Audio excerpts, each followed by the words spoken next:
Hello students, स्वागत आपका एक बार फिर से शिक्षा सारथी के इस प्लेटफॉर्म में। तो जैसा कि आपको पता है, हमने शुरू कर ही लिया है विश्व का भूगोल, और हम एस्ट्रोनॉमी से स्टार्ट कर रहे हैं। एस्ट्रोनॉमी में हम पढ़ चुके हैं तारा। लिख देता हूँ मैं यहाँ पे भूगोल। और भूगोल में मैंने आपको बताया था कि कैसे स्टार्ट करेंगे, हमारे स्ट्रक्चर क्या रहेगा। सबसे पहले एस्ट्रोनॉमी। एस्ट्रोनॉमी यानी कि खगोल। खगोल शास्त्र को थोड़ा हल्के से देखेंगे, इतना ज़्यादा इससे डीप आएगा नहीं। हमारा बेसिक, हमारे जो सिलेबस में रहता है वो तो ज्योग्राफी का पार्ट ही रहता है, विश्व भूगोल और इंडियन ज्योग्राफी। तो इसको हम इतना ज़्यादा देखेंगे, लेकिन एक रफली आइडिया दे देता हूँ आप लोगों को। दूसरा मैंने आपको बताया था ट्रोपोलॉजी। टोपोलॉजी में हम पढ़ेंगे, ट्रोपोलॉजी को पढ़ेंगे। तीसरा मैंने आपको बताया था जियोग्राफी, इसके बाद पढ़ेंगे हम जियोग्राफी। ठीक है, जियोग्राफी में बता ही चुका हूँ मैं आपको। तो हम एस्ट्रोनॉमी को देख रहे हैं, ठीक है। क्या देख रहे हैं हम? एस्ट्रोनॉमी को। एस्ट्रोनॉमी में मैंने आपको क्या क्या चीजें बता दी। तो मैंने आपको बता दिया फॉर्मेशन ऑफ स्टार। तारे का निर्माण कैसे होता है भाई? तारे का निर्माण, तारे का निर्माण मैंने आपको बता दिया है। और गैलेक्सी का निर्माण मैंने आपको बता दिया है। गैलेक्सी यानी आकाशगंगा। तो सबसे पहले थोड़ा रिवाइज कर लेते हैं इन चीज़ों को। तो सबसे पहले आप लोगों को पता ही है, बिग बैंग थ्योरी से स्टार्ट होती है सभी चीज़ें। Big bang theory. तो बिग बैंग थ्योरी किसने दी थी? मैंने आपको पिछले लेक्चर में बताया था कि बिग बैंग थ्योरी लेमेंत्रे ने दी थी। लेमेंत्रे। आप लोगों को कमेंट करना है कि लेमेंत्रे किस देश से बिलोंग करते हैं। तो बिग बैंग थ्योरी किसने दी? लेमंतियर। लेमंतियर। भाई होता क्या है बिग बैंग थ्योरी में? तो बिग बैंग थ्योरी में जो अंतरिक्ष में जो धूल के कण थे, जो अंतरिक्ष में काफी सारे धूल के कण थे, जमा हो रखे थे ना धूल के कण। तो इनका संघनन होता है, तो एक विशाल गोले का निर्माण होता है। इन जो छोटे छोटे ये विशाल कण संघनन करके एक बहुत बड़ा पिंड या एक बहुत बड़ी बॉडी का निर्माण करते हैं। और इसमें एक सुपर क्रंच की घटना होती है। सुपर क्रंच की घटना किसे बोलते हैं? इसमें विस्फोट होता है, और ये विस्फोट होके अंतरिक्ष का निर्माण करता है। तो इस प्रकार तारों का निर्माण होता है इससे। और मैंने जैसे आपको बता भी रखा है, जो आकाशगंगा होती है अंतरिक्ष में, अनगिनत आकाशगंगा, असंख्य आकाशगंगाएं हैं। और इस अंतरिक्ष में आकाशगंगाएं के अंदर, जितनी भी आकाशगंगा उनके अंदर असंख्य तारे हैं। और हम स्पेशली जो हमारे सौरमंडल का सबसे नज़दीकी तारा है, यानी कि हमारा सूर्य, उस उसके बारे में पढ़ेंगे। और सौरमंडल को पढ़ेंगे, उसमें जितने भी ग्रह हैं। तो हम ज़्यादा इस पे ज़्यादा डिस्कस ना करके हम आज सूर्य के बारे में पढ़ेंगे और आगे ग्रहों की ओर चलेंगे, ठीक है। तो स्टार्ट कर लेते हैं हम सूर्य को। तो मैं आपको थोड़ा सा एक डायग्राम बना लेता हूँ आपके सामने। तो जैसे ये हमारा सन हो गया, उसके सबसे क्लोज आप लोगों को पता ही होगा, उसके सबसे क्लोज है बुध, देन शुक्र, देन हमारी प्यारी अर्थ, हमारी प्यारी पृथ्वी होगी यहाँ पे। उसके बाद आता है मंगल।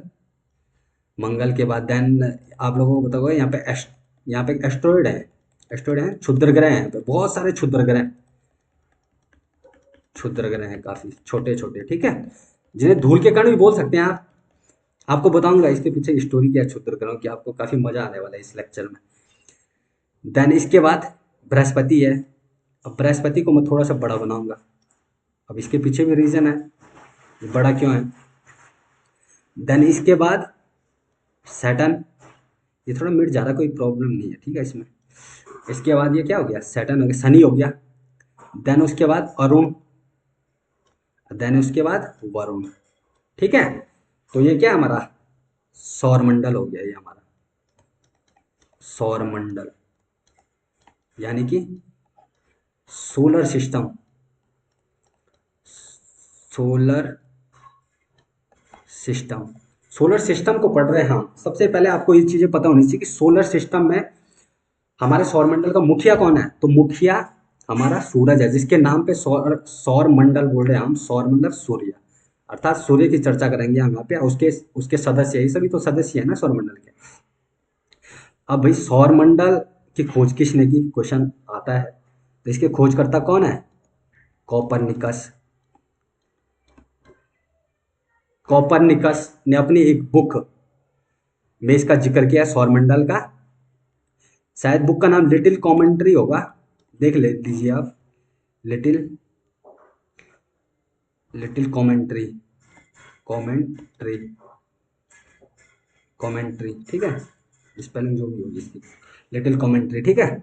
इनकी एक बुक का नाम था लिटिल कॉमेंट्री। उसमें इन्होंने सौरमंडल के विषय में जानकारी दी है कि एक सूरज है, ऐसा ऐसा इनका निर्माण होता है, सब कुछ सौरमंडल। तो सौरमंडल के जनक किसे कहा जाता है, कॉपरनिकस को कहा जाता है। ये कहाँ से बिलोंग करते हैं, तो ये बिलोंग करते हैं पोलैंड से, पोलैंड से, ठीक है। जो पोलैंड है वो यूरोप का एक देश है जिसे नीदरलैंड भी कहा जाता है। उसके बाद अब हम वन बाय वन इन सभी चीजों को पढ़ेंगे। सबसे पहले हम सूर्य जो मुख्य है उसकी बात कर लेते हैं। सूर्य, तो भाई सूर्य के बारे में आपको एक रफली आइडिया दूंगा, इतने ज़्यादा क्वेश्चन इससे आएंगे नहीं। तो जो हमारा सन है, सन, यहाँ पे डायग्राम बना देता हूँ। जो इसका इंटरनल पार्ट है, सबसे आंतरिक भाग, उसको बोला जाता है कोर। क्या बोला जाता है, कोर। अब कोर में क्या क्या चीजें होती है, तो कोर में होती हैं, यहाँ पे लिख रहा हूं मैं साइड में। कोर में होती हैं हाइड्रोजन नाभिक, इसमें मैंने आपको बताया था ना प्लाज्मा अवस्था में रहता है, और हाइड्रोजन रहती है। तो हाइड्रोजन, हाइड्रोजन प्लस हाइड्रोजन, यानी कि मैं लिख देता हूँ H12 और H12, ठीक है। रिएक्शन करते हैं तो क्या बनता है, हीलियम। हीलियम का निर्माण होता है, प्लस उष्मा, उष्मा के रूप में क्या, एनर्जी, एनर्जी रिड्यूस होती है। तो वही तो सूर्य का ऊर्जा का स्रोत है। इस कोर में क्या चीजें होती है, तो हाइड्रोजन। कौन सा हाइड्रोजन, हाइड्रोजन भी तीन तरह प्रकार के होते हैं, आप लोगों ने पढ़ा होगा साइंस में। तो कौन कौन से हाइड्रोजन होते हैं, एक वही सबसे पहले होता है हाइड्रोजन के मतलब समस्थानिक होते हैं, यानी कि अलग अलग तो नहीं होते हैं हाइड्रोजन, लेकिन उसके प्रकार हैं समस्थानिक, यानी कि परमाणु क्रमांक तो सेम होता है लेकिन परमाणु भार अलग अलग होता है। तो इसमें हाइड्रोजन में क्या होता है, एक प्रोटियम होता है, प्रोटियम, एक ड्यूटीरियम होता है, ड्यूटीरियम, ड्यूटीरियम, एक ट्राइटियम होता है, ट्राइटियम। तो भाई प्रोटियम में क्या होता है, एक एक वाला हो गया, ड्यूटेरियम में दो वाला हो गया, ट्राइटियम में तीन वाला होंगे। तो ये जो हम बात की, ये ड्यूटीरियम की बात कर रहे हैं, ड्यूटीरियम की, ड्यूटीरियम, ड्यूटीरियम की बात करें, ड्यूटीरियम हाइड्रोजन की बात करें, जिसकी जो परमाणु क्रमांक संख्या रहती है वो 2 रहती है, ठीक है। तो इसमें होता है जो हाइड्रोजन के दो नाभिक जब मिलते हैं आपस में तो हीलियम का निर्माण करते हैं, और जब ये निर्माण करते हैं तो इसमें एक उष्मा निकलती है जो ऊर्जा ऊर्जा ऊर्जा के रूप में निकलती है। तो कोर के बारे में मैंने आपको रफली आइडिया दे दिया। और ये कोर किस अवस्था में रहता है, प्लाज्मा अवस्था में रहता है। लगभग कितना टेम्परेचर रहता है इसका, तो इसका टेम्परेचर रहता है 15 मिलियन, 15 मिलियन सेंटीग्रेड। भाई कितना ज़्यादा टेम्परेचर है इसका। आप लोग इसको नोट करते रहिए, मैं आपको धीरे धीरे बताते रहूँगा कैसा है। सबसे जो आंतरिक भाग हो गया इसका, कोर हो गया। अब भाई उसके बाद क्या आता है, तो उसके बाद का जो सूर्य का भाग है, कोर के बाद जो आता है वो रेडिएटिव आता है, रेडिएशन होता है इसमें, रेडिएटिव, रेडिएटिव, विकिरण भाग, विकिरण भाग। तो भाई इस विकिरण भाग में क्या होता है, तो इस विकिरण, ये पहला भाग हो गया, ठीक है, फर्स्ट। चलो मैं नेक्स्ट पेज में ले जाता हूँ आप लोगों को। तो जैसे मैंने सूर्य के बारे में बताया आपको, जो सबसे पहले कोर, उसके बाद विकिरण, विकिरण फेज है, ठीक है। विकिरण हो गया। ये थोड़ा मैंने नीचे निकाला था, रुको, थोड़ा भी कंफ्यूजन है इसमें। नॉर्मल सा मैं यहाँ पे बना देता हूँ। सबसे बीच में हो जाएगा कोर, उसके बाद हो जाएगा विकिरण, ठीक है। तो कोर के बारे में तो मैंने आपको रफली आइडिया दे ही दिया। विकिरण के बारे में आपको बताता हूँ। विकिरण में क्या होता है? विकिरण जिसमें किरण छुपा है, किरण यानी कि रेडिएशन। इसमें रेडिएशन में क्या होता है, कौन कौन से वो रहते हैं इसमें, किरणें इसमें रहती है? एक्स रेज, एक्स किरणें रहती हैं। फोटोन, फोटोन यानी कि फोटोन एक प्रकार का किरण है, मतलब प्रकाश के जो प्रकाश बंडल्स में आता है ना, उसको फोटोन बोलते हैं। गामा किरणें, गामा किरणें। अब बता दो भी, एक्स रेज की खोज किसने की थी? तो नेक्स्ट आप कमेंट कीजिए, एक्सरे की खोज की किसने। तो सबसे आंतरिक जो भाग हो गया वो कोर हो गया, उसके बाद विकिरण आ गया। विकिरण में हम क्या क्या देखते हैं? गामा रेज, एक्स रेज और जो फोटॉन्स होते हैं, फोटॉन्स, जो फोटॉन्स होते हैं वो यहाँ से निकलते हैं बाहर के लिए, ठीक है। और उसके बाद का जो पार्ट है उसमें क्या आता है? उसमें रहते हैं हाइड्रोजन के, हाइड्रोजन्स के पैकेट रहते हैं इसमें, ऐसे छोटे छोटे हाइड्रोजन्स के पैकेट, ठीक है। संगनन मंडल बोलते हैं इसे, संघनन मंडल रहते हैं इसमें। मैं बना देता हूँ रफली आइडिया जल्दी जल्दी। इसको संगणन मंडल बोलते हैं, संगणन मंडल, ठीक है। ये हम कर रहे हैं, सूर्य को पढ़ रहे हैं, ठीक है। तो सबसे अंदर कोल, देन विकिरण, उसके बाहर संगणन मंडल है जिसमें हाइड्रोजन के पैकेट होते हैं। क्या है?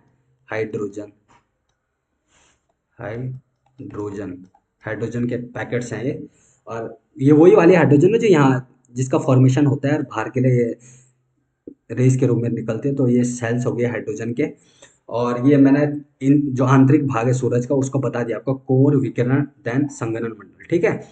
उसके बाहर जो आप लोगों को पता होगा, उसके बाहर लपटें रहती हैं सूर्य के बाहर, ज्वाला की।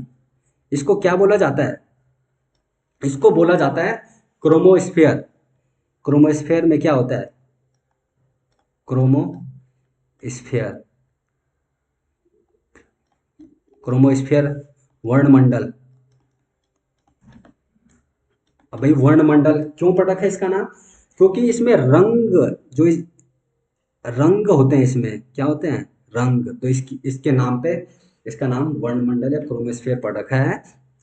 अलग अलग प्रकार के रंग, वैसे तो साधारणतः ये इस बात पे डिपेंड करता है कि ये किस प्रकार का इसमें डेंसिटी है, ब्लैक किस प्रकार का ये वो बना रहा है, इसकी डेंसिटी क्या है, उस हिसाब से इसके रंग चेंज होते रहेंगे।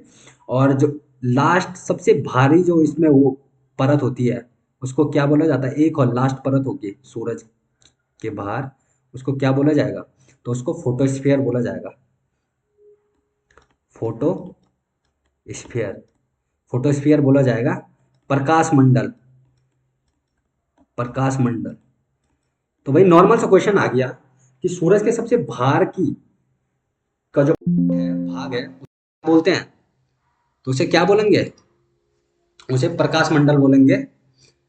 और इसमें बैटरी भी थोड़ा कम है, तो आज मैं सूर्य को ही एक्सप्लेन करूंगा, उसके बाद नेक्स्ट वीडियो आएगी। तो ये सूर्य हो गया। सूर्य के बारे में और क्या क्या चीज़ें आप लोगों को पता होनी चाहिए? तो देखो यहाँ पे मैंने आपको बताया था कि इसके बाद बुध है, देन शुक्र है, फिर पृथ्वी है, फिर मंगल है। तो यहाँ कहीं बीच में तीसरे नंबर का जो ग्रह है वो कौन सा होगा? यहाँ पे अर्थ होगी कहीं, क्योंकि बुध और शुक्र ये इनकी तो हम बाद में बात करेंगे। पहले हम अर्थ, अर्थ के परिप्रेक्ष्य में बात करेंगे, क्योंकि मेनली हमें अर्थ की ओर ही जाना है। अर्थ के बारे में हमें विस्तार से पढ़ना है और उसी के बारे में क्वेश्चन आते हैं। तो ये नॉर्मल सी पृथ्वी होगी, ठीक है, पृथ्वी। तो इसमें ऐसा है कि जब यहाँ से जो ये फोटोस्फीयर है, प्रकाश मंडल है, जब यहाँ से लपटें निकलती हैं सूर्य की, जिसे सौर ज्वाला बोला जाता है, सौर ज्वाला, सौर ज्वाला, सूर्य से आने वाली हवाएं, जो बहुत ही कितना, जिनका बहुत ही ज्यादा टेम्परेचर होता है, लगभग कितना टेम्परेचर होता है, 6000 डिग्री सेल्सियस से ज्यादा, तो ये क्रॉस करते हुए ऐसे निकलती हैं बाहर की ओर और पृथ्वी की ओर आती रहती है। क्यों आती है? क्योंकि ग्रेविटेशनल फोर्स, सब मैटर करता है ग्रेविटेशनल फोर्स में। जी में आपने पढ़ा होगा, एफ, फिजिक्स का एक लॉ है न्यूटन का गुरुत्वाकर्षण का नियम, F directly proportional to m1 into m2 upon R square. क्या है ये? न्यूटन के गुरुत्वाकर्षण का नियम है भाई। Where F is equal to G m1 m2 upon R square. अब जी क्या है भाई? गुरुत्वाकर्षण जो स्थिरांक है, ये कांस्टेंट है जी गुरुत्वाकर्षण का। तो इसमें क्या बोल रहा है, जो m1 m2 जो दो मास है, एक तो ये सूरज का मास हो गया m1, या फिर ये ले लें m2 ले लें हम इन दोनों को, तो इन दोनों के बीच एक जी काम करता है, ग्रेविटेशनल फोर्स काम करता है। इस कारण जो यहाँ से जो प्रकाश की लपटें जाती हैं, जिसे सौर ज्वाला बोला जाता है, वो पृथ्वी की ओर जाती हैं।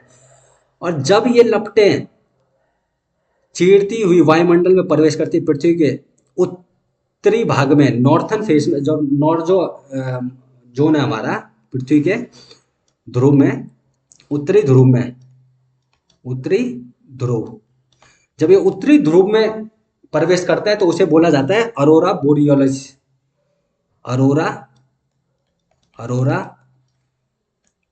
बोरियोलिसिस, बोरियोलिसिस आप नोट कर दीजिए, अरोरा बोरियोलिसिस। जो इस बाहर के लिए सौर ज्वाला आती है, उसको उत्तरी ध्रुव में क्या बोला जाता है? ऐसा क्वेश्चन काफी बार आ चुका है, ये बहुत ही इंपॉर्टेंट क्वेश्चनों में से एक है ये। अरोरा बोरियोलिसिस क्या है? नॉर्मल ऐसे दे देगा तो क्या है? उत्तरी ध्रुव में जो सौर ज्वाला है, जब वो पृथ्वी के उत्तरी ध्रुव में प्रवेश करती है और यहाँ पे प्रकाश छोड़ती है, तो उसको क्या बोला जाता है? अरोरा बोरियोलिसिस। ये घटना उत्तरी ध्रुव में देखने को मिलती है। और अगर ये जो सौर ज्वाला है, ये अगर दक्षिणी ध्रुव की ओर प्रवेश करेगी, दक्षिणी ध्रुव की ओर प्रवेश करेगी पृथ्वी के दक्षिणी ध्रुव में, तो उसे बोला जाएगा अरोरा ऑस्ट्रियोलिसिस, ऑस्ट्रोलिसिस। अब भैया आप कंफ्यूज मत होना, ऐसे याद रख सकते हो उसे, कि जो पृथ्वी है उत्तरे, उसके दक्षिणी जो गोलार्ध है नीचे, यहीं पे तो वो है ऑस्ट्रेलिया, तो ऑस्ट्रेलियोसिस से ऑस्ट्रेलिया याद रखना और इसे दक्षिणी ध्रुव में याद रखना, ऐसे आप लोग इसे याद रख सकते हो। बाकी इसमें इतना ज़्यादा कुछ है नहीं एक्सप्लेन करने के सूर्य में। और अगली क्लास में तो मैं आपको पढ़ाऊंगा इस सौरमंडल, सौरमंडल में सभी ग्रहों को एक्सप्लेन करूंगा 1 बाय 1।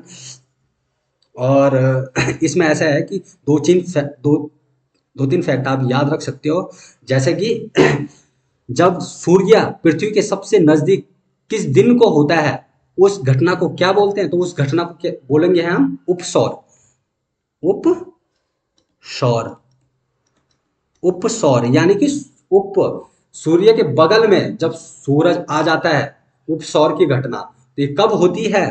तो ये होती है 4 जनवरी को। ये कई बार क्वेश्चन आ चुके हैं, उपसौर नॉर्मल क्वेश्चन आएगा मिलान करने के लिए, कैसे भी आ सकते हैं कि उपसौर की घटना कब हुई, तो 4 जनवरी को होती है। जब क्या होता है, सूर्य पृथ्वी के सबसे क्लोज होता है, इससे क्लोज तो हो ही नहीं सकता वो। वैसे तो कितना मिलियन किलोमीटर दूर है सूरज है, पृथ्वी की दूरी कितनी है? 149 अराउंड में होगी, 149 मिलियन किलोमीटर दूर है। इसीलिए जब सबसे क्लोज होता है तो 4 जनवरी का वो दिन होता है, उसे उपसौर की घटना बोलते हैं। और अपसौर क्या हो गई?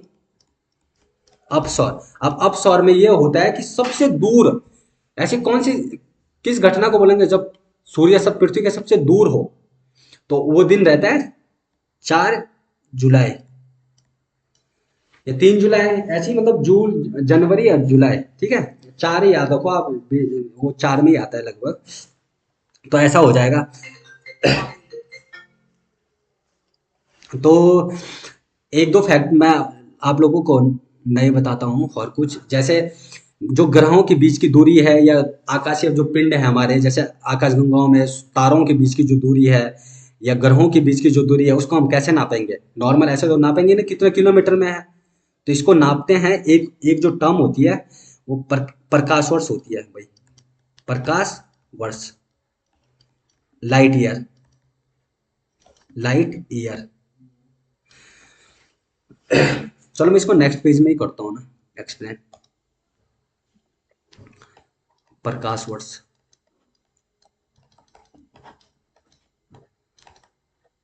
Light year. अब भाई लाइट ईयर की क्या डेफिनेशन है? तो लाइट ईयर की डेफिनेशन है कि जो ये हो गया आपका, एक लाइट ईयर किसके बराबर होता है? अगर वो ट्रेवल कर रहा है किस स्पीड से? 3 × 10⁵ किलोमीटर पर सेकंड। यानी कि अब 10⁵ क्या हो गई? कंफ्यूज होते हैं आर्ट वाले स्टूडेंट। तो इसमें लगा दो आप, 3 में लगा दो आप 5 जीरो, इकाई, दहाई, सैकड़ा, हजार, 10,000, लाख। तो 3 लाख किलोमीटर पर सेकंड। एक सेकंड में कितना चलना चाहिए? 3 लाख किलोमीटर चलना चाहिए। किस स्थिति में? निर्वात में। वॉक्यूम की बात हो रही है यहाँ पे, निर्वात, निर्वात में।